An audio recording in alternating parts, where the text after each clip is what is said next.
পিছনকার সিটটাকে উল্টো করে দিয়ে ডিক্কি সবার স্পেস নিয়ে আমরা দুজন আজকে পা শার্ট করে বসবো। একদম।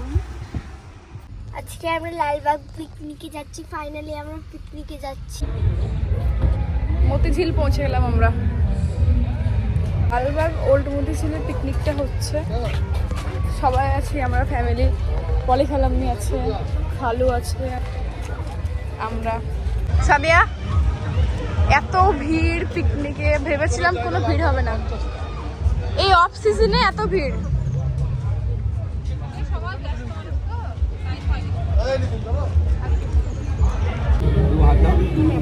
একটু হাত ধুয়ে এটা ধুয়ে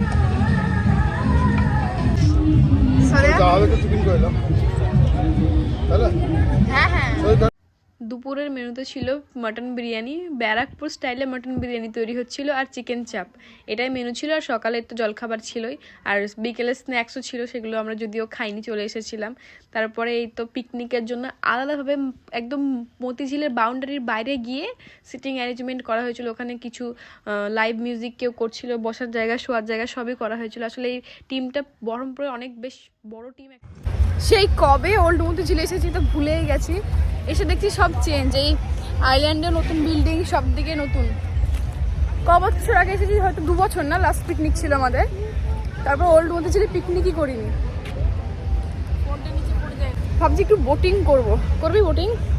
আমার এনার্জি তো একদম নেই। পলিখানে আমি বোটিং করবা? হ্যাঁ চলো। এটা কি তৈরি হচ্ছে ঠিক বুঝতে পারছি না, কিন্তু আর্কিটেকচারটা খুব সুন্দর। আগেকার রাজাদের, নবাবের আমলে যেরকম হতো সেরকম ভাবে, ঠিক জানি না, কেউ যদি জানো তো আমাকে কমেন্টে বলো তো এটা কি তৈরি হচ্ছে। আর এটা তো একটা রেস্টুরেন্ট তৈরি হয়েছে, সেটা তো দেখেছি। এগোই। আগে পার্কটা যদি আর একটু বেশি সুন্দর ছিল, এখন এই কনস্ট্রাকশনের কাজ টাজ করে করে কেমনই লাগছে। আরও বেশি ফুলে ভরা থাকতো বল, ছোটোবেলায় যখন আসতাম। এমন কোনো জায়গা আছে যেখানে তো শরীর খারাপ হয়নি? না। তারপর এই তো শরীর খারাপের মেন জ্বর। জাস্ট একটু হেঁটে এলাম ওই মিউজিয়ামের সামনে পর্যন্ত, আসতে গিয়ে পলি খালাম্মি আর খালু বিয়ের পর প্রথম পিকনিক একসাথে ঘুরতে এসে মতিঝিল।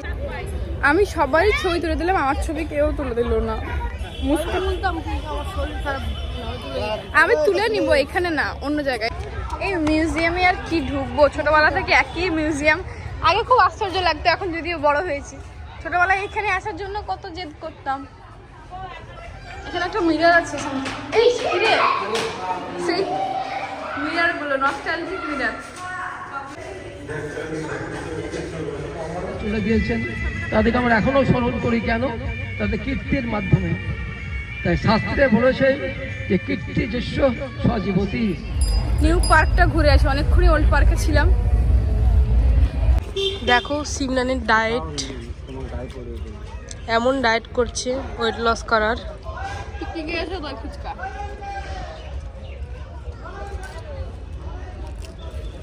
আর এদিকে আমি শুধু জল খেয়ে খেয়ে মোটা হয়ে যাচ্ছি।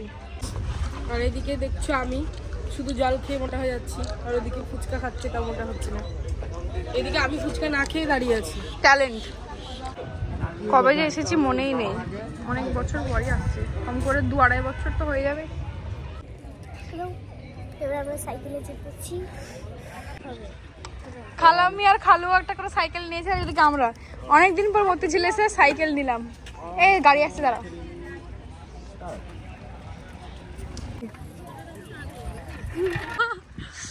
সাইকেল সাইকেল আমি প্যাডেল মারছি। মারো মারো, তুমিও প্যাডেল মারো। সাবধানে, আমি পেছনে ব্যালেন্স করে আছি।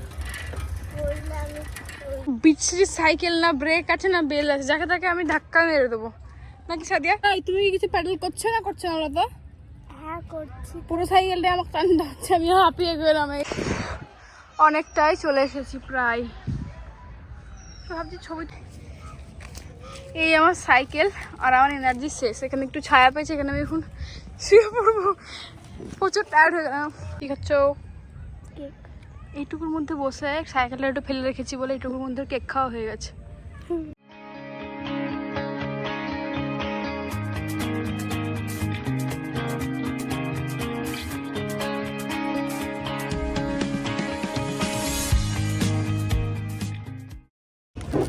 ধরো একটা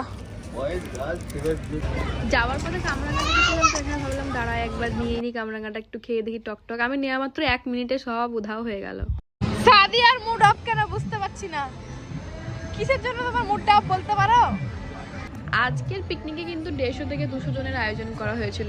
তো এত পরিমাণের ভিড় আমরা ফাঁকায় পাচ্ছিলাম না, তো অনেকটা বেলা হয়ে যাওয়ার 3টে পার হয়ে যাওয়ার পর আমরা এখন লাঞ্চ করতে বসেছি, সবাই বসে পড়েছি। আর লাঞ্চে ছিল মাটন বিরিয়ানি, চিকেন চাপ। তো এখনও মাটন বিরিয়ানিটা এসে পৌঁছয়নি, চিকেন চাপটা এসে গেছে। পিকনিকে কিন্তু অনেক রকমেরই গেমসের আয়োজন করা হয়েছিল, তো আমরা তো অতক্ষণ থাকিনি, যেটুকু সময় থেকেছি শুধু মিউজিক্যাল চেয়ারটা মেয়েদের হচ্ছিল সেটাতে একটু পার্টিসিপেট করলাম। আসলে মিউজিক্যাল চেয়ার কিন্তু আমি খেলতে একদমই পারি না, পার্টিসিপেটটাই করি। তো মিউজিক্যাল চেয়ার হচ্ছিল, তারপর ছেলেদের হাড়ি ভাঙা ছিল, অনেক কিছুই ছিল। ততক্ষণ আমরা থাকতে পারিনি, বাড়ি আসতে হয়েছিল। আমি ভাবতেও পারিনি যে 9 ফেব্রুয়ারি পিকনিক গিয়েও এতটা ভিড় দেখতে হবে। তো সন্ধ্যা হয়ে গেল, পিকনিক আমাদের এন্ড। আসলে এখনও পিকনিক চলছে, আমরা বেরিয়ে এসেছি, রাত্রি পর্যন্ত আয়োজন ছিল, স্ন্যাক্সের আয়োজন ছিল, সব কিছুই ছিল। তো এইভাবে যে 9 ফেব্রুয়ারি এসে এতটা মতিঝিলে ভিড় পাবো আশা করিনি। আমরা তো ভেবেছিলাম একদম ফাঁকায় ফাঁকায় পিকনিক করব, কেউ থাকবে না, কিন্তু এখনও পর্যন্ত স্টিল পিকনিক চলছে। তাহলে মানুষের ক্রেজটা কীরকম আমি ভাবছি। বাড়ি যাওয়ার পথে ভালো করে আমার সেট আপটা একটু দেখিয়ে দিই ভাবলাম, আর ঢোকার সময় ততটা দেখানো হয়নি। ডিক্কিটাকে ওপেন করে পুরো দুটো যে ব্যাক সিট সে দুটোকে একদম ফোল্ড করে দিয়ে ওর উপরে একটা শপ বিছিয়ে দিয়ে এখানে একদম পা শার্ট করে সুন্দর করে বসেছিলাম। আর বসতে কিন্তু বেশ ভালোই লেগেছে। আমি তো ভেবেছি এভাবেই বসবো। আর এখানে আমার মামা সব ব্যাগগুলো রেখে দিচ্ছে। তো ভাবলাম বাড়ি যাওয়ার পথে একটু বহরমপুর ঘুরেই যাই, যেহেতু অনেকটা আগেই পিকনিক থেকে বেরোলাম, তো এবার যাবো মেলায়। যাওয়ার পথে আবার মেলাটা ঘুরে যাই, কি হয়েছে না হয়েছে নাকি মুস্কান, এক রাউন্ড তো মার লিয়া যা সকতা है। আমরা যেদিন মেলায় যাই সেদিন তো মনে হয় 9 তারিখ ছিল, জাস্ট মেলা খোলা 3-4 দিন পরে। তো সেরকম কোনো ভিড়ও ছিল না, স্টলও ছিল না। প্রথমই মেলায় গিয়েছিলাম, কিন্তু এখন আপাতত আজকের ডেটে প্রচণ্ড বহরমপুর মেলায় ভিড় হচ্ছে। তো ভাবলাম ফাঁকায় একটু দেখে নিই কী বসেছে না বসেছে। 2025-এর মেন আকর্ষণ হচ্ছে এই দুবাই স্টাইল অ্যাকুরিয়ামটা, কিন্তু এই সবের প্রতি আমার বিন্দুমাত্র ইন্টারেস্ট নেই।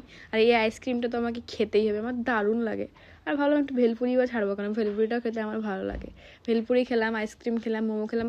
অলরেডি পিকনিক থেকে অত কিছু খেয়ে এসেও এই কটা জিনিস খেলাম, আর পারছি না, তাও ভাবছি ট্রাই তো করতেই হবে। আর মুস্কানরা তো আমি চা খাই না, ওরা চা নিয়েছে, তন্দুরি চায়, খালাম্মিও চা নিয়েছে, সবাই চা খাচ্ছে। আমি একটু লস্যি খেয়েছিলাম, সেটা আর দেখাচ্ছি না।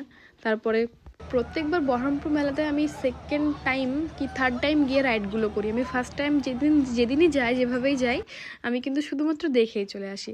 আর এই যে আচারের দোকান থেকে ছোটোখাটো কিছু আচার, এইগুলো কিন্তু তোমরা ট্রাই করতে পারো, আমার কিন্তু দারুণ লেগেছে। আমার ব্যাগে সবসময় অলওয়েজ এগুলো থাকেই, আমার দারুণ লাগে। আর এখান থেকে কিছু পাঁপড় নিলাম, নেক্সট দিন আরও নেবো, কারণ এখানকার পাঁপড় আমার সত্যি বলছি খুব ভালো লাগে। আর নতুন একটা জিনিস দেখলাম যে এঁচোড়ের আচার, মানে যেটা কাঁচা কাঁঠালের যেটা আচার, সেটা আমি নতুন দেখলাম, তাহলে একটু টেস্ট করা যাক। তো কি বলবো, কি বিচ্ছিরি, কেউ ট্রাই করবে না, একদমই বাজে। আর এই যে দোকানটা ছিল, এখানে প্রায় সব কিছুই 20 টাকা ছিল, তো আমার বেশ ভালো লাগছে। ছোটো ছোটো কিছু ক্লিপ এগুলো নিলাম। আর হ্যাঁ, আমার মতো যারা গজা লাভার আছে তারা মেলার কিন্তু এই গজাটা ট্রাই করবে, দারুণ খেতে। যদি আমার ভিডিওটা ভালো লাগে থাকে তাহলে লাইক, শেয়ার এন্ড সাবস্ক্রাইব।